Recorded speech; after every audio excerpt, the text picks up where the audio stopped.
முரட்டுக் காளையும் சின்ன பையனும். நேரம் இரவு 9:41. இடம் ஒரு பெரிய நகரம், 4 ரோடு சந்திப்பு. அந்த ஜங்ஷன் எப்போதும் போல இன்று கூட பிஸியாக இருந்தது. கார்கள், பைக்குகள், மக்கள், கடைகள், சத்தம். ஆனா அந்த நாள் ஒரு பிரச்சனை.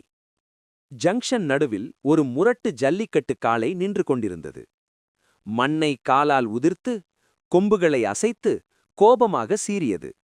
யாராலும் அதற்கு அருகே போக முடியவில்லை. சிலர் முயற்சி செய்தார்கள்.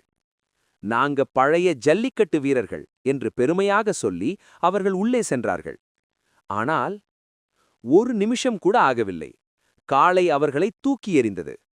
அவர்கள் எல்லாம் ஓரமாக படுத்துக் கொண்டார்கள். அங்கே இருந்த மக்கள் எல்லாம் பயந்து நின்றார்கள். இப்ப என்ன பண்ணுவது? யாராவது போலீஸை கூப்பிடுங்க. அந்த காளை ரொம்ப ஆபத்து. அப்படியே பதட்டம். அந்த நேரம் கூட்டத்தை விலக்கி ஒரு சின்ன பையன் நடந்து வந்தான். அவனை பார்த்து சிலர் சிரித்தார்கள். ஏய், நீயா காளையை அடக்கப் போற? நாங்கெல்லாம் அடிபட்டு கிடக்கிறோம். சிலர் பரிதாபப்பட்டார்கள். பாவம், இந்த பையன் போனால் காயமாகிடும். ஆனா அந்த பையன் யாருடைய பேச்சையும் கவனிக்கவில்லை. 2 கைகளையும் பாக்கெட்டில் வைத்து அமைதியாக நடந்தான். ஸ்டைலாக முதல் அடியை வைத்தான். காளை அவனை பார்த்தது. மக்கள் எல்லாம் மூச்சை பிடித்து பார்த்தார்கள். இன்னொரு அடி. காளை இன்னும் சீறியது. 3வது அடி. அவன் கையை பாக்கெட்டிலிருந்து எடுத்தான். அங்கே இருந்தது 2 புல்லுக்கட்டு. அவன் மெதுவாக காளையின் முன் வைத்தான்.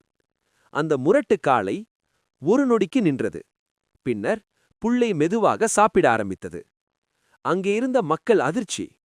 அடடா! பையன் காளையை மெதுவாக தடவினான். காளை அமைதியாகிவிட்டது. சிறிது நேரத்தில் அது பக்கத்து வயலில் நடந்து சென்றது. ஜங்ஷன் மீண்டும் பழைய நிலைக்கு வந்தது. அங்கே இருந்தவர்கள் எல்லாம் அந்த பையனை பார்த்து ஆச்சரியப்பட்டார்கள். முன்னால் பெருமையாக பேசியவர்கள் தலையை குனிந்து நின்றார்கள். அந்த நேரம் ஒரு பெரியவர் கேட்டார். பையா, அப்படி ஒரு முரட்டுக் காளையை எப்படி அடக்கின? பையன் சிரித்தான். பின்னர் சொன்னான், ஐயா, எனக்கு அது கோபமாக தெரியல. பசியாக இருந்த மாதிரிதான் தெரிஞ்சது. அதனால தான் சாப்பாடு கொடுத்தேன். அங்கே இருந்த மக்கள் எல்லாம் அமைதியாக நின்றார்கள்.